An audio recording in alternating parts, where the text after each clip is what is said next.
Blog Talk Radio. Welcome, world. Welcome once again to Tuesday Talk with Key West Lou. I am your host, Louis Patrone. Well, my friends, it's good to be with you again this week. Everything seems to be politics in this country. Throwing a little bit about the FBI and the Apple controversy. And you got other things going on. I'm going to start with politics tonight. Shortly, I'll be into Saudi Arabia, and I have several things to mention about Saudi Arabia. I hope some of the matters that I discuss tonight will serve as an eye-opener to you or be something new, and I hope you will enjoy.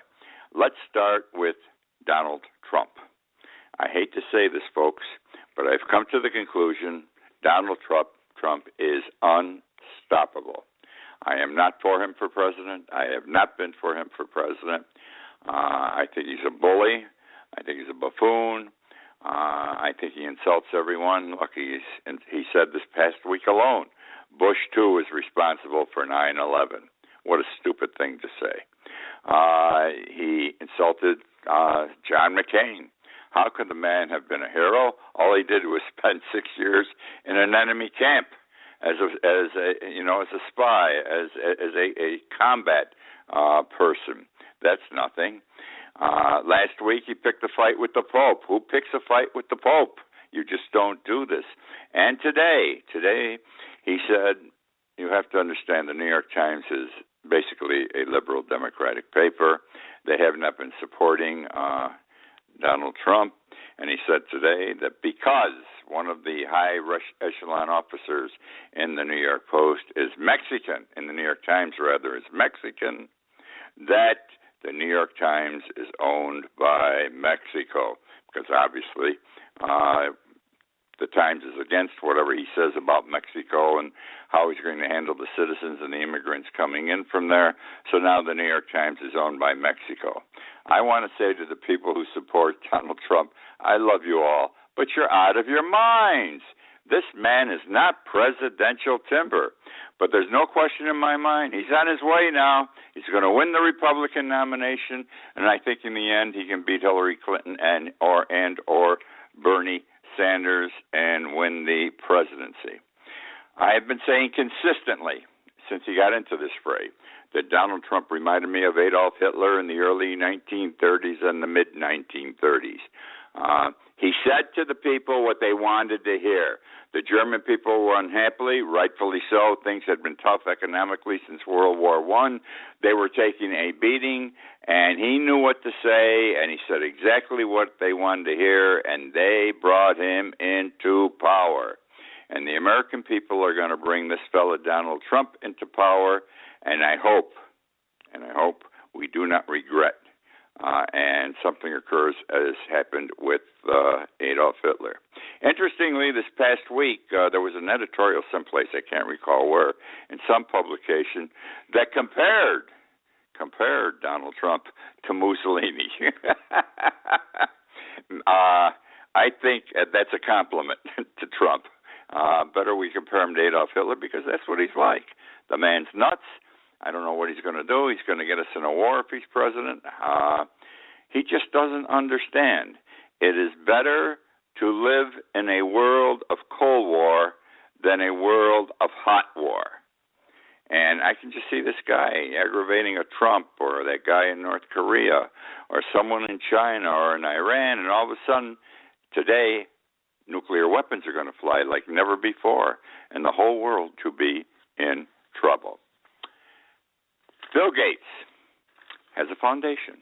This man is filthy rich. I think he's one of the top 3 richest men in the world, and properly so.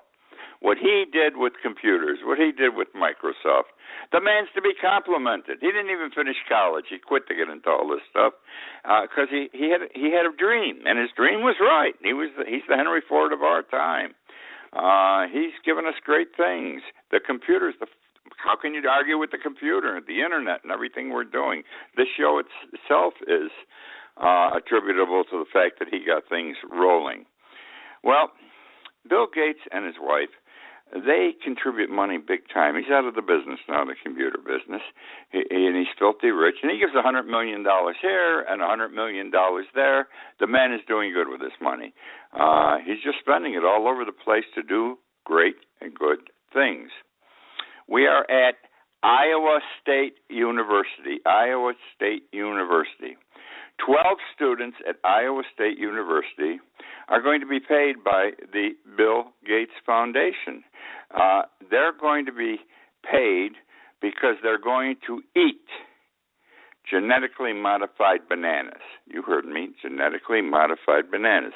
Now, we know most people in this world are concerned with genetically modified anything, especially foods, because we don't know what the ultimate reaction is going to be to indulging in genetically modified foods.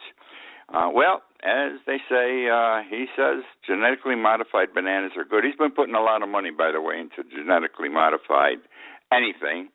Most of the very, very wealthy people in the world are investing money in this. They think it is the wave of the future and the place to make money. And also to do some good. 20 years from now, there are going to be so many people on the face of this earth, there is not going to be enough food to feed them. So people like Bill Gates want to come up with another way, and they're into this genetically modified stuff, which I do not agree with because no one knows how it's going to work out. Well, what's going to happen in Iowa State is this. Sometime this year, 12 students, and they happen to be girls, what they did was they asked the students to apply to be part of this study. 500 responded, 12 were selected, and they are all women, the 12 selected. They will go through 3 periods of eating, 3 different time periods with a break in between, maybe eat this week and then wait another month and eat again. All they're going to have to eat in each of the 3 time periods is 3 bananas. 2 of them will be bananas that you and I eat. 1 will be a genetically modified banana. They will not know which one is genetically modified. And then they'll wait a few weeks and they'll go through another procedure where they'll eat 3 bananas and so forth. I don't like this because these ladies are guinea pigs for this whole thing. They don't know how it's going to work out. They're being paid. They're being paid for their participation. $900 each. Is it $900 to help them? Is it $900 to help mankind? Is it $900 perhaps to make them very ill and or kill them? The scientists involved on both sides are split on the safety of this situation. I personally think the students are crazy because, again, no one knows if these things, these genetically modified foods, are safe. There are an extreme number of people out there who are opposed to this banana experiment at the Iowa State University. A petition has been signed by in excess of 57,000 people who do not want this study to go forward. They fear for the health of the girls. The petition has been delivered to the officials at Iowa State University and to the Bill and Melinda Gates Foundation. Neither have responded thus far. Well, it's going to happen sometime this year. I don't think the petition is going to have anything to do with it. I hope nothing adverse occurs to these young ladies. Hopefully something good will come of it. It's stupid. It's terrible. And these girls are crazy, okay? Very crazy. Now let's talk about the FBI and this Apple controversy. The FBI and the Apple controversy. This is a lot of garbage. Let me tell you straight up that this is not what it is being presented as. This is not what what's going on. The FBI is pursuing a wrong end. Let me lay it on you this way. A false impression is being created. The FBI wants certain information on a cell phone. They want the information on a cell phone that's encrypted. They want to get that information off a particular telephone call. It has to do with the terrorists who killed several people in California recently. The problem is Apple created the program on the cell phone. Apple never created a way to go in the back door and find out what people were saying. And now the government comes to them and says, hey, we know that one of the people involved in these shootings had a telephone call with Amy Jones or something on such and such a date. We want to know what was said in that telephone call. The only way we can get in, since you created the program, your people have to create another program. It's uncreated, my friends, to get in so we know what was in that telephone call. Okay? Now, it's understood by all concerned that the authorities, the FBI especially, have so much information accumulated, so much evidence against these killers that it's impossible for them to lose. The conversation on the cell phone is not needed. It is the frosting on the cake. I understand, because I will tell you, the federal authorities, when they pursue someone, do an excellent job, and I'm not mocking them now. I'm speaking out of respect. Every little detail is covered. Nothing is left unknown. And they want to do the job correctly. But this is going, in my opinion, a step too far. The Apple says, hey, we don't even have a program for this. And even if we did, we would not give it to you because we believe that people that use our phones have a right of privacy. It's no one's business what they say on the telephone, and we disagree with you, the FBI and the United States government. Well, FBI says, hey, they tell the court, if that's their problem, tell them not to worry. Have them prepare a program, if they can, so we can get in and find out what was on that conversation. The program will then be destroyed. We promise to destroy it. It will never be used again, and there's no fear or problem that other telephone users of Apple products will have their conversations revealed. The privacy of all will be protected. That's a crock, my friends, because I want to tell you something right now. I'm saying it with a smile. I can't help it. Once something is out in a court proceeding and accepted, no matter what that judge says, now it's going to be destroyed, never can be used again, is a crock. Because some judge down the road is going to say, in a similar situation, well, if they did it in that case, I can do it in my case. And I want to tell you right now, what the judge says, that it can never be used again, holds no water with the new judge, because that's how the law is practiced. And so this thing's going to be used over and over again. And even if destroyed their notes, they're going to put it all together. It will take them no time.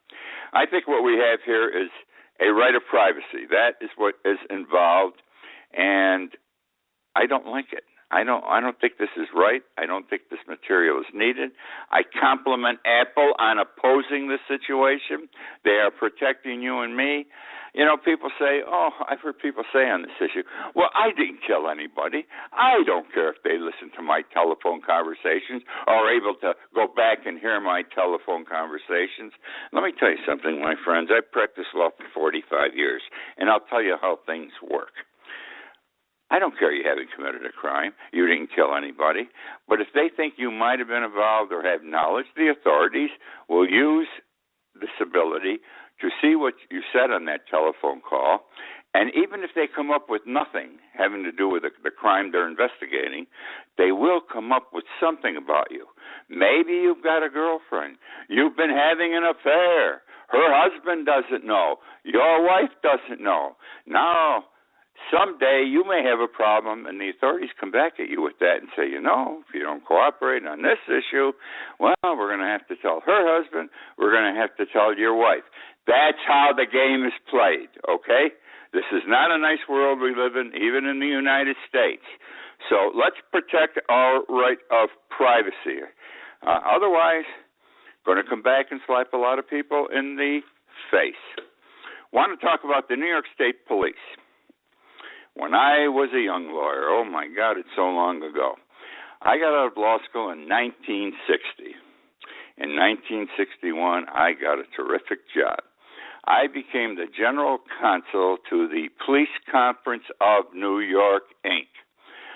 Every police department in the country at that time and now has a PBA, a Police Benevolent Association, in effect the union for the policemen.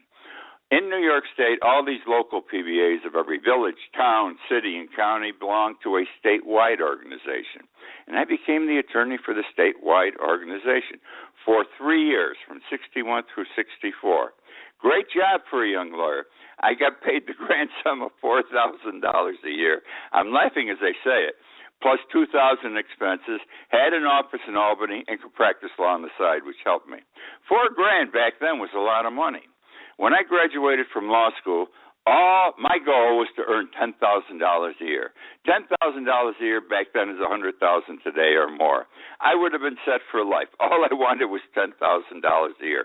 So if I got $4,000 to start, I'm on my way, and that's a good buck. I could support my family in 1961. That's over 50 years ago, on $4,000 a day.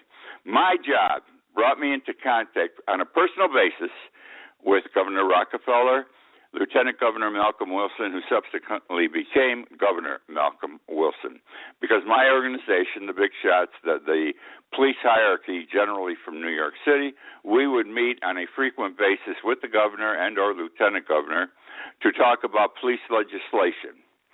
So I got to know him. I was not his friend. I got to meet with him several times. I got to meet more with Malcolm Wilson when he was governor.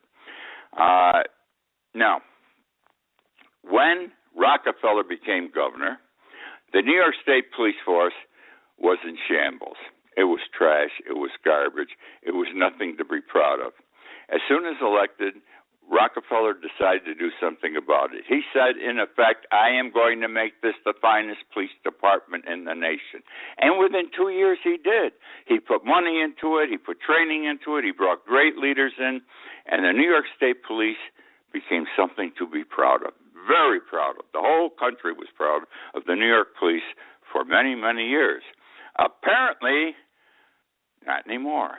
Because what was good back in the early 1960s, more than 50 years ago, has become tarnished and is not of the same quality today. What has happened? DNA is used to identify people who commit crimes.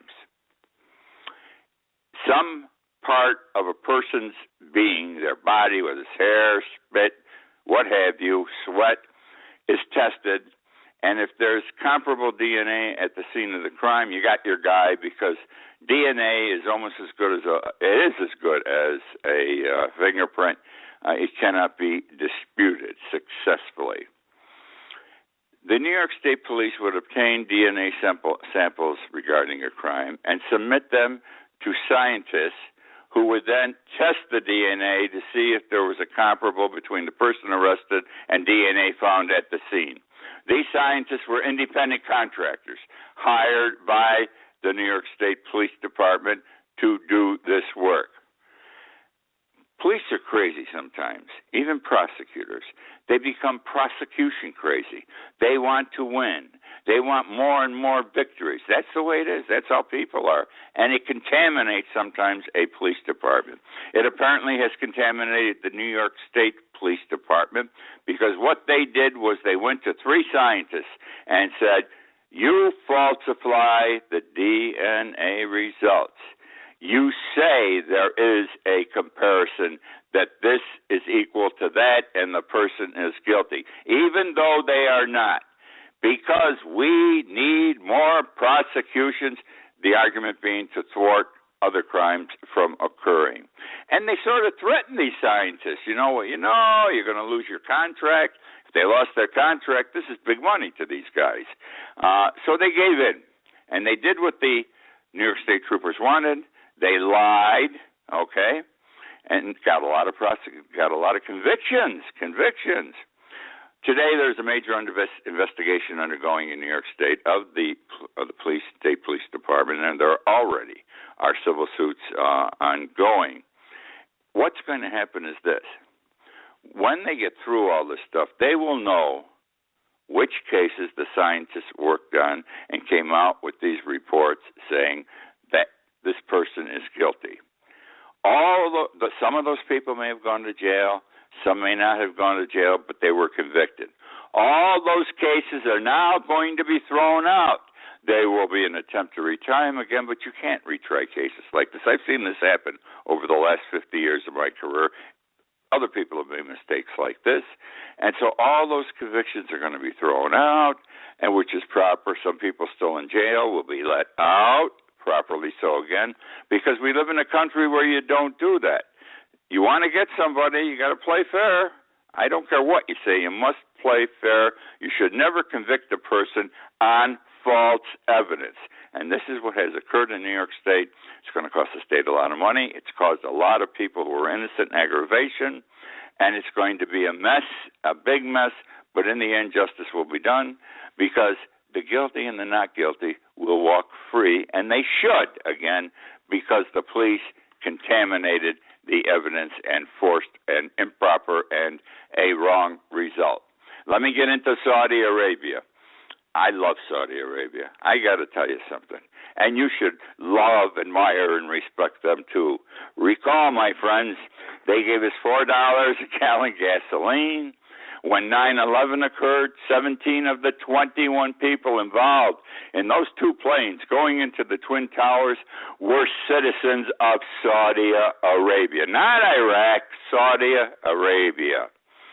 Over the years, Saudi Arabia's had a great influence in this country. I think it's because of the oil and the money. I think our politicians got involved and became contaminated, as politicians do in every way it seems. But now here's what's happening in this country today with Saudi Arabia. We have Air Force One, the president's plane. Now, is there anything in the world you want to protect but the president? Of course you protect the president. And you make sure that no one's screwing around with his airplane so it's going to go down. The same goes with the vice president, Joe Biden's plane, and the Secretary of State's plane, the Speaker of the House's plane, the Majority Leader of the Senate's plane. They all have planes, these guys. They travel all over doing work for the people. You don't permit anyone with a checkered background to get near a plane, especially the president's airplane. Here's what has occurred. A contract was given to Boeing. Now, Boeing's a good company, United States company. They make airplanes. They make a lot of airplanes, and they do good for our country. Boeing got the contract to maintain the planes. Good company, fine. Boeing subcontracted the contract. Now, I don't know if there was a clause in there permitting it, and I assume there was, but Boeing subcontracted to a Saudi Arabia company, to a company in Saudi Arabia, to do a certain phase of the maintenance on the president's plane, Air Force One, okay? I don't like that, and I can't believe any of you like that. I wouldn't let any of these people from the Middle East or any foreign country that we're having trouble with, and maybe no trouble with, to get near my president's plane. We got enough people in this country who can do the work, all right? And I don't know how they did this, but Saudi Arabia is supposed to be our friends, even though the $4 gallon gas, I laugh as I say it, and I smile, and they were involved, we are told, but never proven with 9/11. They should not have done this. There should not have been a subcontract to a Saudi Arabia country. Now, I don't know what's going to happen with this. It just came out. I want to know who makes these decisions, to who to use for what. Does anyone vet who's involved, even the subcontractors? We got Secret Service, we got FBI, we got all Justice Department investigators. Does anyone pay attention to this stuff anymore? And is anyone really concerned? Because people jump over the fence at the White House. One guy got into the White House last year. Does anyone care about the safety of our president? A matter for concern, another black mark on those who are supposed to protect our president and other leaders. Staying with Saudi Arabia, it was just announced that Saudi Arabia is now the biggest arms importer in the Middle East. They import more military weapons than any other country. It wasn't this way 2 years ago. It's a big and sudden thing. And then they contract out. They sell the stuff they get to other countries in the Middle East and so forth. The biggest importer of arms in the world, second biggest rather, is India. And guess who supplies them with what they get? You got it, Saudi Arabia. And also, Saudi Arabia sells the military equipment we sell to them, to Egypt, Qatar, and the United Arab Emirates. Now, we got Saudi Arabia over there. They're in Syria. They're on opposite sides from us. They're on our side. We don't know what the hell's going on. They're in bed with, they're screwing around. You got Russia over there, Iran. Everything's all screwed up, and yet we're selling all these arms. 53% of the military items which Saudi Arabia is buying comes from the United States. Something's wrong here. It does not make sense to me because we know since the price of gas has gone down, Saudi Arabia has taken it up the ass. The only way I can put it, and I'm so happy, and I'm sure you're happy, because for years they fleeced us. They made our lives very unhappy with, expensive gas, and now they're suffering because they can't get top dollar. God bless them. Let them suffer. But that's something they're doing, and I don't know why we don't pay closer attention. By the way, this is the United States government selling these weapons to Saudi Arabia. It isn't a company like Remington Rand. It is your government that's selling it. And I don't know why we do it, because we know the trend in the last 2 years is for Saudi Arabia to sort of be on opposite sides from us. Saudi Arabia's king is Salman al-Saud. Salman al-Saud. Guess what he said in an interview just on February 19th in a German magazine, Spiegel. He said, follow me, that if Assad stays in power in Syria, it is the beginning of World War III. And he said it with sincerity and firmness. It's going to happen.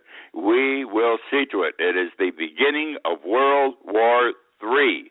Now, you have to understand, Russia and Iran support Assad. Saudi Arabia does not. And this could be the fire beginning. You don't know. But here is the head of purportedly a major country in the world, Saudi Arabia, saying if Assad stays, it is the beginning of World War III. Staying with Saudi Arabia again very quickly, they have atheists in Saudi Arabia. People who do not believe in the Koran, who do not believe in Muhammad. We have people in this country who don't believe in God. They don't believe in the Bible. They're atheists. There ain't no place to go after we die. Well, in Saudi Arabia, they came out with a new law. They always come out with new laws. In 2014, they said that atheists, those who do not believe in Muhammad, are terrorists. Atheists are terrorists. And because they're going to harm the public order, because they don't agree with what the good book, the Koran, says. And so they may be put to death. You heard me. They may be put to death. That's horrible. There's a woman out there right now who's fighting them on this. She says, I'm an atheist. They want to put her to death. You know, in Saudi Arabia, women who commit adultery or have sex outside marriage, it's proper for the father and or brothers to kill that woman because she has insulted the family. And they've got to cleanse the image of the family by killing her, and they do. And this is the same thing now. Person doesn't have adultery, but they don't believe in God. We're going to kill them just for not believing in God. These are the people we're out there, and we have to do business with in the world, but we got to be awful careful. Where are we? Oh, we're getting close to the end of the show. We're sort of at the end of the show. So I'm going to say that's the show for tonight. I hope you have enjoyed. I spent a little time on Saudi Arabia because I thought it was warranted. I thank you for joining me again, and I look forward to being with you next week. In the meantime, as you're aware, most of you listen to the show in its archive version. Several thousand of you will during the following week, and you can find it on Blog Talk Radio and YouTube. It's also linked to my Key West Lou website as of Thursday morning. I wrote a book, I remind you every week, The World Upside Down. It's available on Amazon.com. It's now been out there 2 years. Sales have fallen off finally after 2 years to very low numbers. And if you haven't read the book and you like this show, buy the book. It's $3 and something. It's even cheaper if you read it online. And you'll enjoy it. You will enjoy the book if you enjoy the show. If you don't enjoy the show, don't buy the book. You will not enjoy it. Thank you again for joining me. Look forward to being with you next week.